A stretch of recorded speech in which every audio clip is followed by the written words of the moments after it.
Discovering Asian dramas back in 2018 was an enlightening moment for me, and I've never looked back. I enjoy talking about them just as much as watching them, so much so that I decided to create a podcast with a heavier focus on Chinese dramas but passing through Korean, Japanese, Thai and Filipino dramas.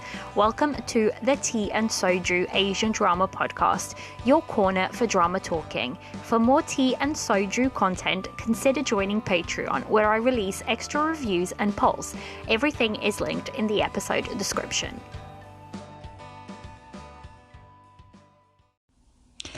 Hello and welcome back to another episode of the Tea and Soju Asian Drama Podcast. I'm your host Liliana, and in today's episode it is a currently watching episode. So that means I'm going to go through what's on my currently watching list at the moment and what categories I would put them in. So if you're new to the podcast, how my currently watching episodes work is that I tend to put my dramas into categories.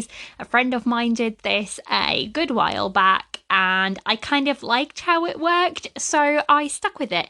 And the categories are absolutely loving, really enjoying, plan to start within the next week, too early to tell, and dropped, as well as a completed category. So that is it. That's basically how it works. I just go through and give you a little, description of what I'm enjoying. I did used to give like little mini reviews of the dramas, that were on my completed list. However, I kind of decided to split that, and that's what the rapid review episode was last week. So the episode before this one. I tend to just, do non-spoiler reviews on there of dramas that I completed in the last month or so. So there will just be, I'll just kind of like tell you the rating of the dramas that I completed and whether I enjoyed them or not, and that will be the completed section. So that's what the episode is. I hope you like it. In a little update, I would just like to give a shout out and a thank you to Caitlin, who is a new subscriber to my Patreon. Thank you very much, Caitlin. Actually, Caitlin and I get to chat quite a bit because she is also a fellow content creator. She is No Sleep for Dramas over on Instagram and on Twitter. Please go follow her. She does really good content and she does a lot more varied content. She watches everything between K-dramas to Thai dramas, and she has some Chinese dramas in there as well. So go check out her blog. It is pretty good. I will leave it linked down in the description. But regardless, she did subscribe to my Patreon, so I hope she enjoys the content over there. And if you like the podcast and you would like to support a little bit more, please rate, subscribe, and, all of those things. That helps a lot for visibility, and it allows other people to kind of like find the podcast and come and hang out in this drama corner. But if you'd like to see more content, please check out Patreon. I leave everything linked in the description.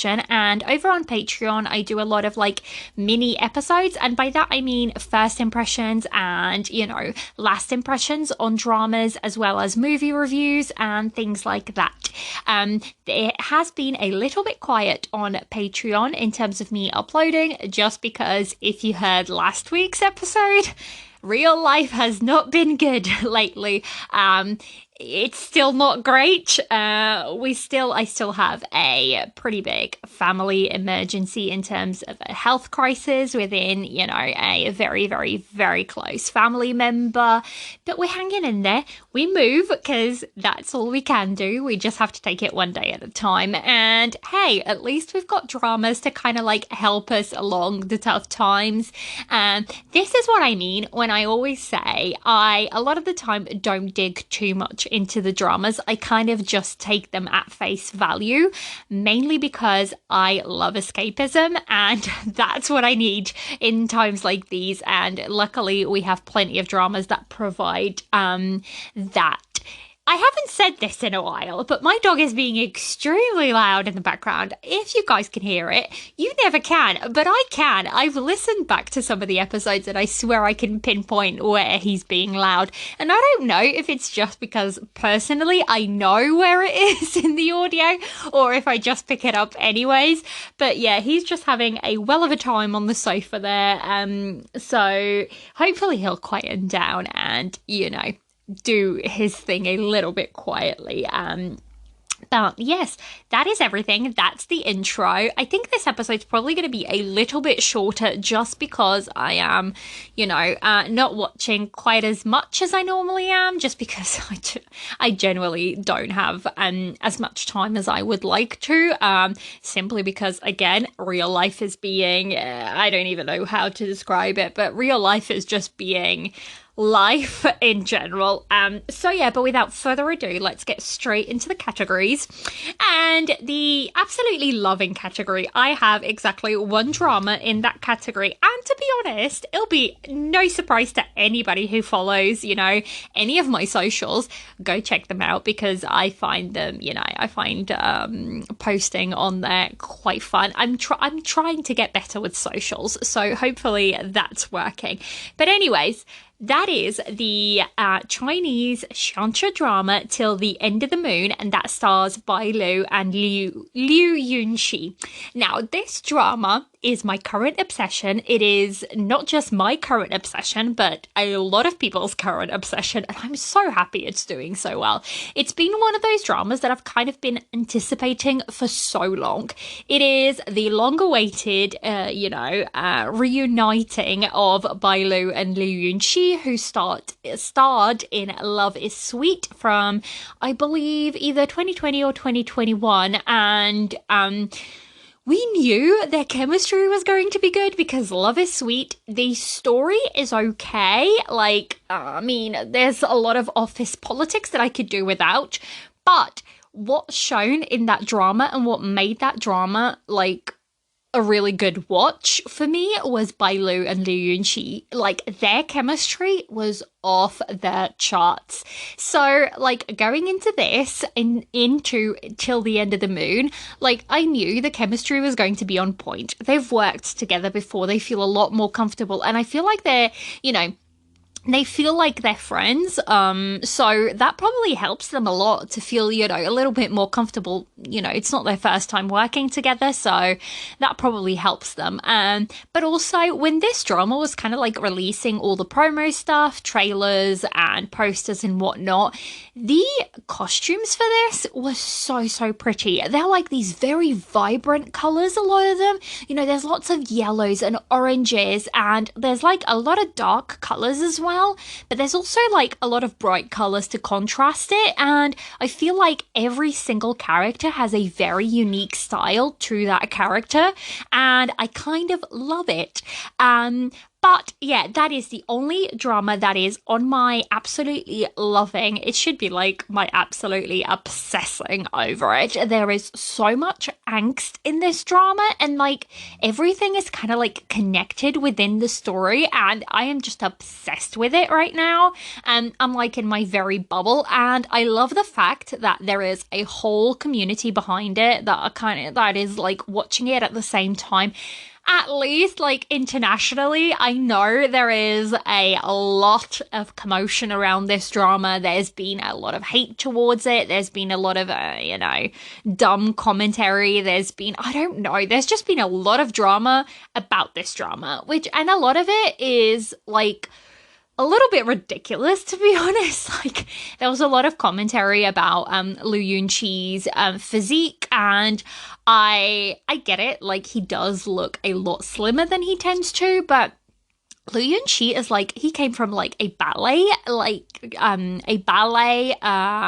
profession behind it, so he's always been on the smaller side anyways. And I believe, now I cannot find this to confirm this exact detail, but he was recording a drama before this, obviously, that's what actors do, and he was injured on set. And apparently due to that injury, he had to have some surgery done, and that meant he was on a liquid diet for a while, and he lost a bit of weight because of that.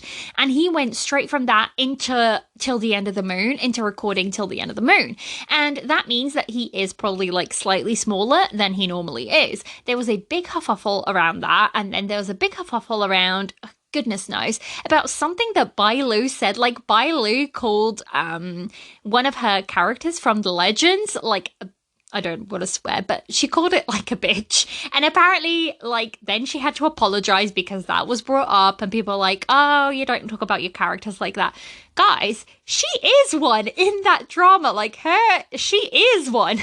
So I kind of agree with the comment, but it's kind of ridiculous. Like, everything is being nitpicked at, and I get it. When a drama makes it so big, then people do start to like nitpick. But I'm all for we don't have to agree. Like, I totally get that this isn't going to be everybody's cup of tea. It isn't a drama that is going to be for everybody. The story is really dark. It is a dark romance. It is angsty.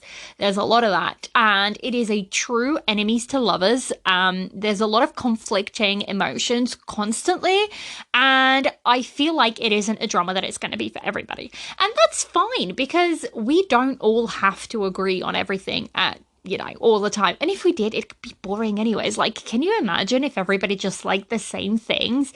But I also think, like, just because you don't like a drama, you don't have to rain on, everybody else's parade who is loving it. And I kind of don't like that.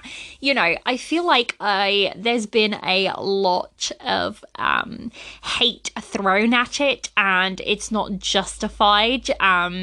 Like, you can be like, I don't like this. For me personally, it doesn't work. And I'd be like, that's cool. It works for me. Let's agree to disagree and move on. But I feel like there's been, a lot of stuff happening around this drama, which I just find a little bit silly. Like, at the end of the day, it is a drama. Can't we all just, either enjoy it and great, or, not enjoy it, leave it and move on. But yeah, that's my little rant. I completely went off topic, and I'm really interested actually, because I'm going to be recording an episode with two very special guests this weekend, which will come out in May at some point. And I'm super excited because they mentioned, like, in our email back and forth that, there's so much drama, and they are very, very tuned into what's happening in China. So I'm super excited because one of them mentioned, oh yeah, and then we can chat a little bit about the Till the End of the Moon drama offline, and I'm very excited to chat with them to like actually see what's happening surrounding this drama. But it is like, I love it. I absolutely am obsessed with it, and I just feel like if you like dark, angsty kind of things, I feel like you might enjoy this one. Will it stick the landing? I don't know. It finishes mid-May, and by mid-May, I think, like, not even mid-May, it finishes like on the 9th of May. And actually, I'm super excited because I've been doing a different type of review for this one, and it kind of works out that I've been reviewing it as I'm watching it. And what I mean by that is I watched the first 15 episodes, I sat down and I recorded my, spoiler part up to episode 15, without knowing anything else from the show, because I'd only watched up to episode 15. And then this week I'm going to be watching up to episode 30, and then sitting down and recording my thoughts up to episode 30. And then the last part will be up to episode 40. And then I'm going to put that together into a review episode. And I kind of feel like that's going to leave a really, really interesting, review of sorts, because it's gonna be a lot. Like, I had a lot of thoughts up to episode 15, and I don't know the whole story, so I was asking questions and thinking, is it gonna work? And I was chugging theories out, and that's a lot of like how I watch dramas. You kind of interact on your timeline, whether it be social, Twitter, Instagram, whatever. You interact with other fans, and you kind of chat about the dramas, and you throw your theories out, and you kind of like watch her progress. So my review is going to be like that. And I hope it kind of works. It is a completely new format that I'm trying. This is the first time ever. So hopefully it works. Hopefully it doesn't crash and burn. But, you know, we've got to try stuff out at least once in a while to see if it works out. I'm hoping it does. It's been really fun to do it this way because actually it means that the drama finishes on the 9th of May, which is a Tuesday. And I will pretty much have everything I need for the episode because I would have recorded most of it. I will only record like the last thoughts up to episode 40. So the last 10 episodes, which I may have to split the episode in two because it's pretty long. Like my first recording up to episode 30 and not 30 up to episode 15 is like 35 minutes, and that's basically episode 1 to 30, you know, to 15. So I've still got another, you know, maths on I don't know, 25 episodes to go. So hopefully, I don't know. Let me know, guys, like, would you like a split review or would you like a longer review? I asked this question and it was kind of fun because a lot of people prefer like a longer review. Others prefer like a shorter one because we don't have a lot of attention span for longer. And actually, Paroma from the Dramas Over Flowers podcast, she kind of like commented on the poll on Twitter and she said, you know what? You look at like the retention of episodes, and by that it means like people who actually listen to the whole podcast episode, and you realize that sometimes a lot of people just drop off from like the longer the episode gets. And she was kind of right. I did find out not for every single one of my episodes. Some of my longer ones do have actually pretty good retention of audience. But I just found that really interesting. Like, I listen to podcasts at work. I'm lucky enough to be able to. So that means I work 10-hour shifts. Like, that's a lot of listening. So I'm more than happy to sit there and listen to like 3 hours of people talking about a show that I love. But I know that's probably not quite the same for everybody. So I would be really interested. I just feel like this is a really fascinating topic to me. I don't know. But it also like kind of not encourages. What's the word I'm looking for? It kind of like influences like how I do my review episodes. So, you know. And with this, it's been like, I feel like I've gone on a whole not rant, but, you know, sidetrack. My brain is very scattered lately. Hopefully you guys don't mind too much. I feel like I'm just sitting down and chatting to you guys today. I feel like that's the vibe of today's episode, and hopefully you're okay with that. But I'm not going to say anything else until the end of the moon, other than I'm absolutely loving it. Like, it is stunning. I love the acting is ridiculous. Like, it's so damn good. But that's all I'm going to say because I'm still watching it and I'm still like reviewing it and I don't want to give too much away. So that is it. That is the only thing on my absolutely loving. And then let's go to the really enjoying category. The first one that I've got is a drama that literally just started yesterday, and I sat down and binged all the available episodes, and by that I mean the 4 first episodes. And it is called The Love You Give Me, and it stars Wang Yu-wen and Wang Ziqi. And this is also a reuniting of the two, you know, the male lead and the female lead, and they starred in a drama called Once We Get Married, and I believe that's from last year or the year previous. It is either 22 or 21. 2021 or 2022 drama. And like, Once We Get Married, it is pretty tropey, but I still enjoyed it. And the main reason for that was because the main pairing was so good. They had pretty good chemistry and I really enjoyed them. And this one is working well for me. Like I said, I sat down yesterday, binged the first 4 episodes, but I'm not going to say too much on it because I am actually going to watch a couple more episodes and then do like a first impressions over on Patreon. So if you'd like to check that out, consider joining over there and listening to those mini episodes. So I'm not going to mention too much more on that one. So the next one, it is a K-drama, which I feel like I don't have a lot of those on on my lists anymore, which makes me a little bit sad. Like, I feel like I'm not connecting as much with K-dramas, and whether I find it a little bit hard to like decide whether that is because I'm not enjoying K-dramas as much, like they're not gripping me and the stories just aren't working for me, or whether it's because I've started the podcast, and because the podcast is focused on Chinese dramas, I tend to like stay more tuned into that. I don't know. I hope like other K-dramas come along and kind of like grab my attention a lot more, because I used to be pretty evened out in terms of like Korean dramas and Chinese dramas, but last year C-dramas like blew out of the water in terms of like how many C-dramas I watched compared to Korean ones, and I feel like that's a little bit sad for me when it used to be like so evened out. Now, I will say, I was having this conversation again on Twitter with two lovely people, and we were just mentioning like how Netflix is going to invest more money into like Korean dramas, and that's great, but also I feel like it's all of this outside intervention and money coming into Korean dramas, which yes, it elevates their quality in terms of like how they look, but not necessarily their storytelling. I feel like their storytelling has been affected, and I feel like that's why I haven't been connecting with them quite as much lately. But I am saying all of that, I am watching a Weekender, because Weekenders, like Korean Weekenders, remind me, they're the closest thing to like, I think that Korean has kind of like a soap opera, like, telenovela type. And I grew up watching telenovelas, so these type of dramas kind of give me like that nostalgia from, watching these very bonkers dramas when I was younger with like my family. So yeah, that's been fun to watch. And the drama, I'm full of sidetracks this episode.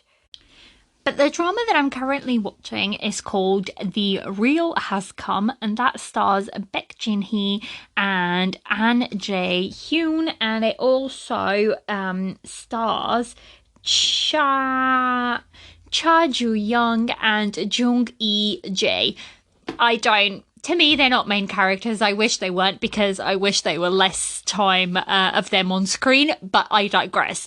I don't think I'll read the MDL description for this, because it is really confusing. Like, the MDL description is really confusing. Basically, our main couple kind of like enter a contract relationship because our male lead is being forced to marry this kind of like manipulative woman who is, what I'd call the second female lead, but she's classed as main cast as well. And basically, he kind of like wants to get out of that. So he is from a pretty wealthy family, but he's not actually related to them by blood.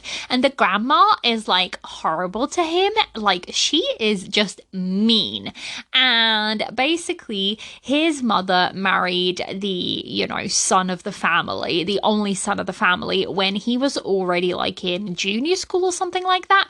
So he's always been treated as kind of like an outcast, and basically he's kind of like a womanizer a little bit, and his grandma wants him to marry, and he wants him to marry this girl who like works for her, and she is horrible. Like, both of them are horrible. Actually, apart from maybe the two are actually, they're kind of mean as well, but like the main couple is probably the only two characters that are nice in this drama. And basically, our female lead, she is thinking that her boyfriend is going to propose to her, and she walks in, and yes, he is going to propose, just not to her. He's been cheating on her, and she like finds out and breaks it kind of off with him, and then she finds out she's pregnant. So There's a whole kerfuffle, and our male lead kind of ends up being the dad.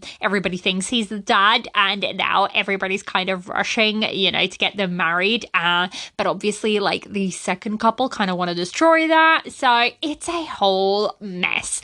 There's not very many likable characters, and I think this kind of weekender, like, I think it already takes a kind of person to enjoy watching a weekender. You have to go in with the mindset that this is like telenovela crazy shenanigans. That's what you're gonna get. It's 50 episodes. You're in for a wild ride.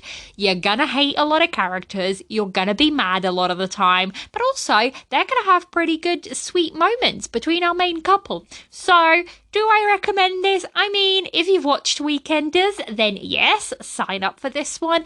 If you haven't, try it, but you have to like readjust and calibrate your expectations and be like, I know this is going to be wild and crazy, and that's what I'm signing up for. So yeah, that is the Korean drama The Real Has Come. Now the next one I'm watching is a Chinese kind of like mini drama. It's the shorter episodes format one, and it is called Provoke, and it stars Daisy Lee and Zhao Yi-chin. Now, the description for this one is like bonkers. The drama is bonkers in general, but I'm still watching it. So this is basically 25 episodes of about 15 minutes each, and it's so yeah, it is one of those smaller format kind of dramas. And the description reads: Shanghai, early 20th century, Jiang Ying, a singer at a club, begins to be linked with a local entertainment mogul, Du Jingxuan. However, no one knows that the woman faking her occupation instead of loving raptures wants to get closer to the man in order to take revenge on him for the harm done to her family. In the process of carrying out her plan, Du Chun Yu, the son of her nemesis, stands in her way, a man who was miraculously found 2 years ago after he disappeared. However, he also hides some secrets because the real Du Shunhan has been dead for a long time, and the man only claims to be him. Soon connected by a common enemy and goal, the pair join forces and begin to work together. What they don't expect, however, is that in the addition to revenge, they will also be connected by love. However, can two deceivers, now in disguise of stepmother and stepson, trust sincerity of it? See what I mean? Like, this story is wild. So basically, like, the both of them are not who they claim to be, and they kind of fall in love, but they are also working together as, revenge to this entertainment mogul. And this story is bonkers. It is bonkers, but it serves me so well right now because it is complete escapism, and that's what I'm looking for in my dramas. And I feel like that's why these wild plotted dramas are kind of working for me right now, because I don't see them happening in real life, so they work for the time being. So yeah, that is the Chinese drama Provoke, and that is on my really enjoying category. And the last one on the really enjoying category is a Korean variety drama, and that is Ginny's Kitchen. It's the one with like Taeyang and Sejun and not Park Hyung-sik and Woo Shik and all of those. Like this one, I feel like I just basically go in. Like I said, this has been on my list for a while, and I know people have like finished it and kind of like binged it, but I kind of go in and watch like 10 minutes at a time or 15 minutes here and there, and I feel like that's such a nice way to watch these because they're just kind of like a little pocket of peace, if that makes sense. So kind of like it's nice to unwind with something like that. So it works for me, in that sense. It's kind of like how I watched In the Soup, the BTS In the Soup, and then the Oh, the one that the Wonga Squad did. I don't, is it called In the Soup or is it called something else? I feel like it's called something else, but it was basically In the Soup, but with the Wonga Squad. That's how I watched it. I watched it like 15 minutes here, 20 minutes there, and it's kind of like, little pockets of peace in a sense. So I really enjoy watching these dramas not dramas, but these shows like this. So that is Ginny's Kitchen. And the last one I've got on there is called Nothing But You, and that stars Zhu Yutong and Wu Lei. Now, this drama is like, I have 4 episodes of it, so I literally just need to sit down and watch the last 4 episodes. I'm planning to do it this weekend. Like, I have said to myself, I am doing it this weekend because I want to record a last impressions for Patreon on this drama, because I did a first impressions over there, so I kind of want to do a last impressions on the drama. And overall, I'm really, really enjoying it. But that is all I'll say on it, because I just need to sit down and finish it. Do you guys get this, right? Sometimes I will sit down and I'll have like 2 episodes of a drama or 4 episodes with, the case of Nothing But You. But I just don't want to finish it. So I'll kind of like, this happens to me all the time. If I lose, like when I'm watching most of my dramas are on-air dramas, and I feel like as soon as I get behind on an on-air drama, I kind of like slowly start getting more and more behind. And then it takes me way, way longer to finish them. And so that's why I try really hard not to get behind on them, because otherwise I just lose traction with them. And I don't understand why, because I could just like sit down and watch them. But then like shiny new dramas come along, and it is a terrible, I mean, there could be very much worse problems. I mean, I do have worse problems at the moment, but I feel like, new shiny dramas come along and call my name, and then I get behind on all the other dramas. So that is why. But I am determined to sit down this weekend and finish these 4 last episodes and, record a last impressions on it. But that is the drama Nothing But You. And that is it. That's it for my really enjoying category. And then for my enjoying category, I have a drama called Love of Replica, and that stars Cao Yuning and Yilia Yu. Again, another crazy show. I mean, apparently, right, this rich Harris, basically she gets into a car crash and she has, you guessed it, amnesia. And basically she has a bodyguard, and this bodyguard is like trying to find something wrong with her dad, who may or may not be her real father at this point. It is wild. Like, this drama is pretty crazy. Can you sense a theme with my dramas currently? Like, a lot of them are just like these wild bonkers stories, but that's what's working for me right now. So yeah, this one, again, I was excited to check this one out because this is the same couple, by couple I mean female lead and male lead, that starred in the drama Mysterious Love, and that is another wild ride of a drama. And this one, basically their chemistry, again, pretty darn good. So I was really excited. I'm enjoying it. I just haven't gotten around to watching anymore. But the good thing about this one, I quite enjoy that the episodes are only about 30 minutes each, so they work really, really well. As like a little infill drama. And also, I feel like all of these dramas work really well because Till the End of the Moon is angsty as heck. So it means that like I need all my other dramas to kind of like be bonkers and wild so that I can, endure the, the angst in Till the End of the Moon. Although I feel like my list is missing some like fluffiness. I need to start like a fluffy drama. You know what I mean? Like those dramas that are just, sweet and fluffy. That's what I need to add to my currently watching, because I feel like it's missing from it. So yeah, that is... Oh, the next one that I'm watching on my enjoying category is called A Boss and a Babe, and that is a Thai drama, and it stars Force and Book. And oh my god, right, I described this as kind of like, so Natalia from Certified Noonas, she described it as like a boss and a simp, and it kind of works really, really well. I actually started it, I think I heard it on their podcast, that Natalia was watching it and she was kind of enjoying it, and I checked it out, and I swear to god, like, the male lead, so you've got the boss and then you've got what Natalia calls the simp, and I feel like he's just a golden retriever. He's such a puppy. I said it last month because this was on my currently watching. I am actually all caught up with this one, but this one's only airing like one episode a week, so it's up to episode 8 right now, and I feel, is it 10 episodes? So it's almost finished.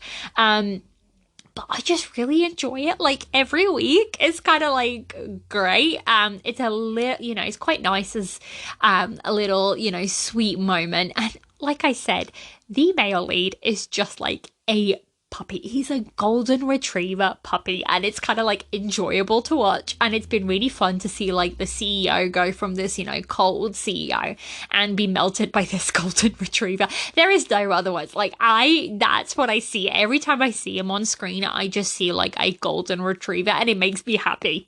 So yeah, that is A Boss and a Babe. I'm really enjoying that one as well. And then the next one is called Miss Chun is a Litigator, and that stars Sabrina Zhuang and Huang Junji, Fan Xin, Zhu Lin Yu, and Qin Qian. Now, this one, I started it last month, and I am super behind. I think I've only watched like 3 or 4 episodes. Technically, this should really be on my on hold, but I'm trying to not put anything on there, and I don't want to drop it because I do want to watch it. I just haven't had the time to go back to it. I feel like this is just going to be one of those where I sit down and I binge. I actually have a 3-day weekend coming up because there's a bunch of like bank holidays around this time of year, and so I feel like there's going to be quite a few dramas that I'm just going to be binging through over the next, is it this weekend? I think it is this weekend. The Monday is a bank holiday, so that's going to work really well. I'm hoping I can finish this one over the next month or so, so I can wipe it off my list. And the only other category that I've got is Too Early to Tell, and I only have one drama. It is a Taiwanese drama, which is pretty cool because I haven't watched a Taiwanese drama in quite a while, so I was really excited to start one out. And that is the drama Oh No, Here Comes Trouble, and that stars Teng Jing Hua, Vivian Sung, and Peng Xian Yu. Now, Vivian Sung is probably pretty well known for her role in Lost. I think it's Lost Romance. I believe that's what it's called. I'm just going to double check, but I'm pretty sure that's the drama that she is Lost Romance from 2020. Now, I have problems with that drama, and specifically with that actress and the male lead. I felt like that drama was a little bit overacted, although not many agree with me because a lot of people love that drama. But so basically, Oh No, Here Comes Trouble is the MDL description for it is Pu Yi-yong is a typical high school student. When he unexpectedly gains superpowers after waking up from a car accident, his previously uneventful life is suddenly not so ordinary anymore. Now, it isn't a car accident, it is a bus accident that he is in, and basically like a plane crashes into the bus and he survives, but he was in a coma for 777 days, I think, so a pretty while. And when he wakes up, he kind of senses that things have shifted slightly. And that's pretty much as far as I've gotten. I've only watched maybe 3 episodes, 3 episodes. So not a lot has developed quite yet that we know of. But I am pretty intrigued by it because it is a different story. So I do kind of want to keep watching. I do have to go back and watch. And this one is kind of like slow release as well. It only releases a couple of episodes at the weekend. So it works pretty well. But yeah, that's the only drama I have on there. Now, I only have my completed drama, and I didn't complete that many in April. Like I said, it's been a wild month. Life has been not the greatest, so I just haven't had that much time to, sit down and complete a lot of dramas. But I did complete The Science of Falling in Love, which I gave a 7 out of 10. I spoke about this one in last week's episode. And then Mummy's Counterattack, I gave a 7.5 out of 10. That's one of those mini web dramas, 10-minute episodes kind of drama. So I did kind of enjoy that one. It was wild and bonkers. Again, I feel like I have a trend going with the type of mood that I'm in for watching. So I finished up Road Home and I gave that an 8.5 out of 10.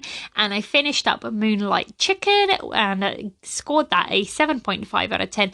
I spoke about most of these in last week's episode. So if you're interested in a non-spoiler mini review, you can check out last week's episode if you haven't already. And you can hear my thoughts on most of these over there. And then I also finished up Falling Before Fireworks and I scored that an 8 out of 10, and Midnight Museum, and I scored that an 8 out of 10 as well. So I feel like I didn't watch too much, but I watched pretty good dramas, which I'm always happy about.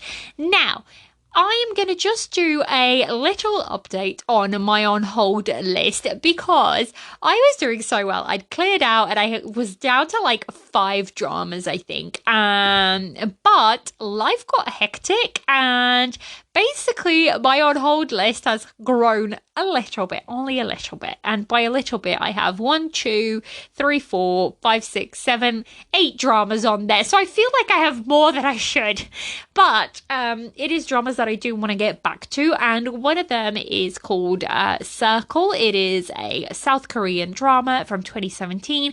I was watching this one as like part of a, group watch with some friends, but unfortunately, after family emergency and whatnot, that just had to be put on hold because I just don't necessarily have the time. You have to have a lot of attention span for Circle, and I don't have a lot of that right now. So I could only do one drama where I'm trying to be really, really paying attention, and that's, Till the End of the Moon, as we've established by now. So yeah, that is Circle. And then I had to put The Rational Life back on hold. I really want to watch it, but it isn't clicking for me. Like, I don't do that well with office politics, and I feel like I just need to sit down and get through the first initial 10 episodes, and then I feel like I'm gonna really get into the story. So that's why I put it on hold, because I don't want to drop it. I do want to check it out. So yeah, the next one is the Japanese drama Silent. I need to sit down and just watch this. This has been sitting here for ages, and I'm probably going to be yelled at by many people because I know how loved this drama is. So I definitely want to get back to it. And then the next one is Falling Into You. Now, this is a Chinese drama and it stars Wang Anyu and Jin Jin, and I don't know if I actually want to finish it. I don't really feel the pull of it at all. So I'm going to go back in, watch an episode and see where I land with it. I hear the chemistry is really, really good, but it's not connecting for me at the time. So I don't know if it's just the mood that I'm in. And that's my problem right now with my on hold list is I don't know if it's just the fact that I'm not necessarily in the mood for any of them, or or if I just don't want to watch any of them because they're not, I'm not enjoying them. And it's kind of hard to tell right now. So that's why I've just popped them on there.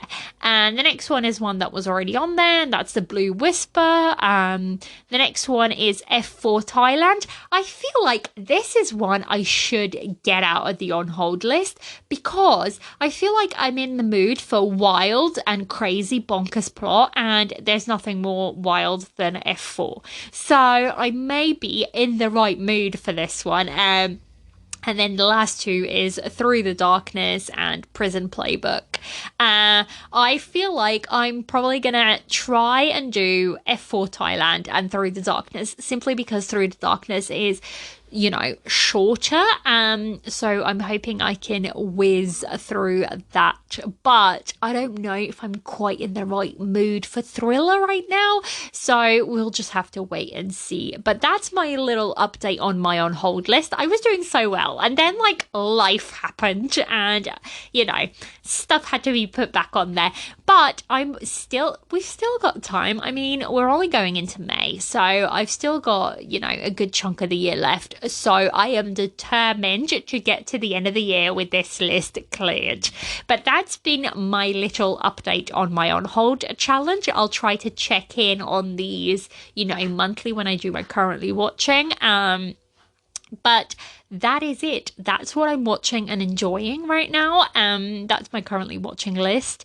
What are you guys watching? Please come and chat to me. I always love hearing from you guys. It's so encouraging when people just kind of come and chat to you on, Instagram, Twitter, email, whatever it may be.